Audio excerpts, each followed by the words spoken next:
नमस्कार। SPT news में आपका स्वागत है। पेश है 9 जुलाई शाम 7:15 राजस्थान की बड़ी खबरें।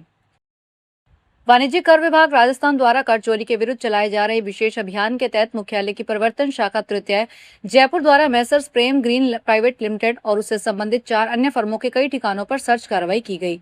समूह की फर्मों द्वारा मेहंदी पाउडर, मेहंदी कोन, हेयर कलर और ब्यूटी उत्पादों का विनिर्माण और व्यवसाय किया जा रहा है। विभाग को प्राप्त जानकारी के अनुसार इन फर्मों द्वारा विगत वर्षों में अपने परिवार समूह से जुड़ी संबंधित विभिन्न फर्मों में बिना माल की वास्तविक आपूर्ति प्राप्त किए अविधिक इनपुट टैक्स क्रेडिट प्राप्त कर राज्य सरकार को करोड़ों रुपए की राजस्व क्षति पहुंचाई जा रही है। प्रधानमंत्री नरेंद्र मोदी का गुरुवार को मेलबर्न में औपचारिक स्वागत हुआ। ऑस्ट्रेलिया के दौरे पर पीएम मोदी को गार्ड ऑफ ऑनर से सम्मानित किया गया। PM Modi government house Victoria में सेरेमोनियल कार्यक्रम के लिए पहुंचे। इस दौरान उनके ऑस्ट्रेलियाई समकक्ष एंथनी अल्बनीज ने प्रधानमंत्री का गर्मजोशी से स्वागत किया। ऑस्ट्रेलियाई सेना पीएम मोदी के सेरेमोनियल स्वागत के लिए एक लाइन में लगी और इस दौरान भारत का राष्ट्रगान गूंज उठा। इसके अलावा प्रधानमंत्री मोदी ने ऑस्ट्रेलिया के पूर्व पीएम स्कॉट मॉरिसन से भी मुलाकात की। मुलाकात की तस्वीरें सोशल मीडिया प्लेटफॉर्म पर पोस्ट कर उन्होंने लिखा, ऑस्ट्रेलिया के पूर्व प्रधानमंत्री श्री स्कॉट मॉरिसन से मिलकर हमेशा अच्छा लगता है। राजस्थान में पंचायती राज और शहरी निकायों के चुनावों से पहले ओबीसी आरक्षण तय करने के लिए ओबीसी आयोग का सर्वे शुरू हो रहा है। ओबीसी परिवारों का सर्वे करने के लिए कल शुक्रवार से कर्मचारी घर घर जाएंगे। 13 दिन में सर्वे पूरे होगा। ओबीसी आयोग की इस रिपोर्ट के बाद ही निकाय और पंचायत चुनावों में ओबीसी का आरक्षण तय होगा और राज्य निर्वाचन आयोग चुनावों की घोषणा करेगा। ओबीसी आयोग ने अब सर्वे में तबादलों की वजह से देरी की आशंका जताई है। ओबीसी आयोग ने सरकार को चिट्ठी लिखकर सर्वे में शामिल कर्मचारियों के तबादलों से काम में बाधा आने और आयोग की रिपोर्ट में देरी होने की चेतावनी दी है। एशिया के बड़े बाजारों में शामिल दिल्ली का सदर बाजार में मानसून की पहली वर्षा में ही बुरा हाल है। यहाँ कहीं घुटने तो कहीं कमर तक जल भराव हो गया है। सड़कों से लेकर गलियों तक में 2 से 3 फीट तक पानी चल रहा है। स्थिति यह है कि सैकड़ों दुकानों में सीवर का पानी घुस गया और लाखों का सामान बर्बाद हो गया। जल भराव के चलते कारोबार भी बमुश्किल 20% रह गया है। फेस्टा के महासचिव राजेंद्र शर्मा ने नाराजगी जताते हुए कहा कि यह हर साल की स्थिति है। सरकार और प्रशासन के बड़े दावे वादे होते हैं, लेकिन जमीन स्तर पर कोई कार्रवाई नहीं होती। इसका खामियाजा दुकानदारों को भुगतना पड़ता है। आयातित खाद्य तेलों की बढ़ती कीमतों और कमजोर मानसून के कारण घरेलू तिलहन उत्पादों पर मंडराते खतरे के चलते आने वाले महीनों में रसोई का बजट और बढ़ सकता है। उपभोक्ता मामलों के विभाग के मुख्य निगरानी प्रकोष्ठ के अनुसार बुधवार को सरसों का तेल का औसत खुदरा मूल्य 193 रुपए 54 पैसे प्रति किलोग्राम, सोयाबीन तेल 163 रुपए 10 पैसे प्रति किलोग्राम और पाम ऑयल 147 रुपए 37 पैसे प्रति किलोग्राम दर्ज किया गया। यह पिछले वर्ष की तुलना में क्रमशः 10.74%, 11.53% और 12.87% अधिक है। जम्मू से श्री अमरनाथ यात्रा में आस्था का चंद थमने का नाम नहीं ले रहा। आज गुरुवार को बालटाल और पहलगाम दोनों रास्तों से कुल 8,150 शिव भक्त पवित्र गुफा की ओर बढ़े। हर दिन हजारों श्रद्धालुओं का जम्मू पहुंचना जारी है और बाबा बर्फानी के दर्शन का उत्साह देश भर में देखते ही बन रहा है।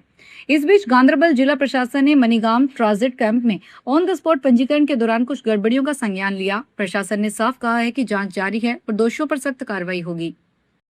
राजस्थान सरकार ने शिक्षा विभाग में बड़ा प्रशासनिक फेरबदल किया है। राज्य भर में 138 जिला शिक्षा अधिकारियों और उप निदेशकों के तबादलों और नवीन पदस्थापन के आदेश जारी किए गए हैं। संयुक्त शासन सचिव महेंद्र कुमार खींची द्वारा जारी ये आदेश तत्काल प्रभाव से लागू हो गए हैं। शिक्षा विभाग के इस फैसले को जिले की शैक्षणिक व्यवस्था में नई कार्यशैली और प्रशासनिक गति लाने की दिशा में महत्वपूर्ण कदम माना जा रहा है। राज्य सरकार का मानना है कि ये तबादले प्रशासनिक दक्षता बढ़ाने, योजनाओं के प्रभावी क्रियान्वयन और विद्यालयी शिक्षा की गुणवत्ता में सुधार लाने में सहायक होंगे। राजसमंद के नाथद्वारा में श्रीनाथजी थाना पुलिस ने मॉडिफाइड बुलेट बाइक के खिलाफ सख्त कार्रवाई करते हुए नियमों का उल्लंघन करने वाले वाहन चालकों को संदेश दिया है।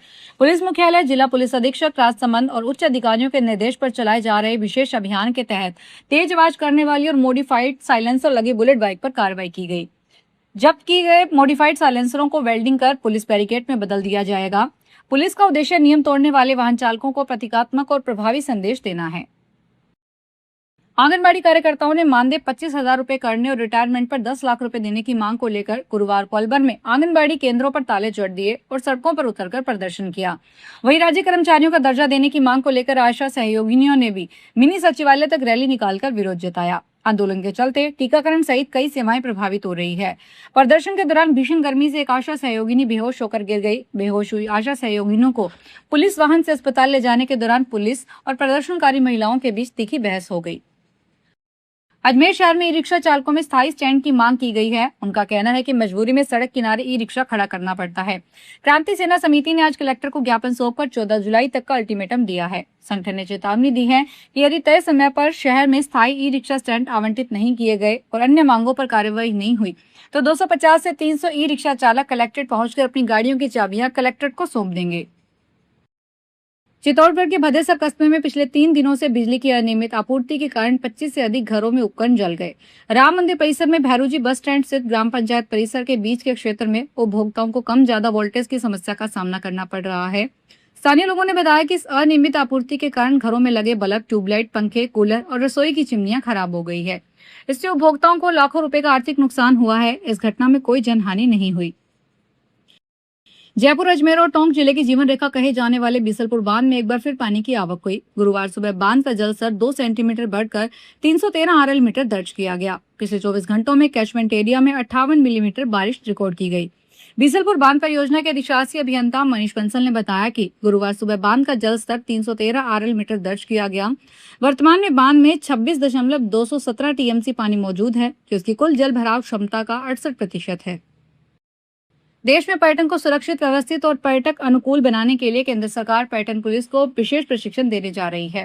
भारत सरकार के निर्देश पर भारतीय पर्यटन और यात्रा प्रबंधन संस्थान 1 सप्ताह का प्रशिक्षण कार्यक्रम संचालित कर रहा है। अब देश भर में 3 लाख से अधिक पर्यटन पुलिसकर्मियों को विशेष प्रशिक्षण देकर उन्हें केवल सुरक्षा कर्मी नहीं बल्कि पर्यटकों के पहले सहयोगी, मार्गदर्शक और संकट मोचक के रूप में तैयार किया जाएगा। इसके लिए सभी राज्यों और केंद्र शासित प्रदेशों को प्रशिक्षण कार्यक्रम शुरू करने का प्रस्ताव भेजा गया है। किशनगढ़ में जयपुर रोड पर स्थित बांदर सिंदरी के नजदीक नौहरिया बालाजी क्षेत्र में गुरुवार को एक चलते कंटेनर में आग लग गई। इस घटना में कंटेनर में लदे करीब 80 रेफ्रिजरेटर जलकर राख हो गए।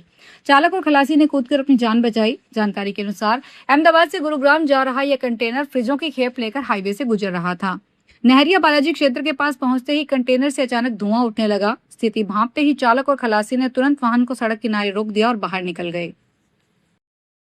राजस्थान में भीलवाड़ा में सड़क हादसों में घायलों को समय पर राहत और इलाज उपलब्ध करवाने के उद्देश्य से पुलिस ने बड़ी पहल करते हुए हर जिले के राष्ट्रीय और राज्य राजमार्गों पर 2 अत्याधुनिक राजमार्ग राहत वाहन तैनात किए हैं। पुलिस अधीक्षक सागर राणा ने गुरुवार को बताया कि वाहन दुर्घटना की सूचना मिलते ही मौके पर पहुंचकर राहत और बचाव कार्य शुरू करेंगे। इन राहत वाहनों में गैस कटर सहित आधुनिक उपकरण और उन्नत प्राथमिक चिकित्सा सामग्री उपलब्ध रहेगी। फिलहाल इस बुलेटिन में इतना ही, फिर हाजिर होंगे बड़ी खबरों के साथ।